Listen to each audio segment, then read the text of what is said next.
daiktai mūsų namuose.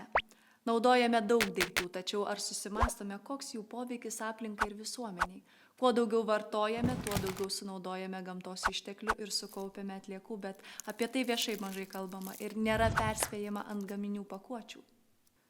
Dauguma daiktų po tam tikro laiko tampa nereikalingi ir yra tiesiog išmetami. Taip teršiama aplinka. Ar nors kartą susimąstyk, kiek gamtos išteklių reikia kremo indeliui, mobiliajam telefonui, konservų dėžutei ar pirkinių maišelių pagaminti? Pavyzdžiui, aliuminio skardinėms reikalinga žaliava kasama atviruoju būdu. Kertamas miškas, nukasamas viršutinis dirvožemio sluoksnis. Gryninant iškastas uolienas susidaro pavojingas šarminis dumblas, o aliuminio metalo gamybai sunaudojama net apie 2 procentus pasaulyje pagaminamos elektros energijos.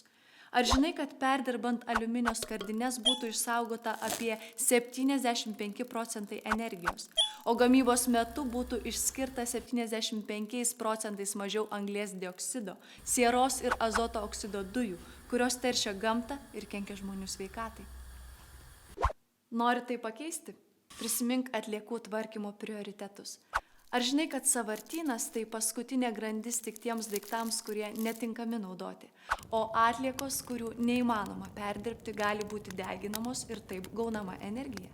Kitas žingsnis – tai atliekų perdirbimas, kur nereikalingi daiktai virsta antrinę žaliavą naujiems gaminiams. Ir svarbiausia, nuo ko turėtų pradėti kiekvienas vartotojas – atsisakyti vienkartinių daiktų, mažinti atliekų ir atsakingiau vartoti. Taigi, keisk vartojimo įpročius, rūpinkis aplinką, nes aplinka tai tu.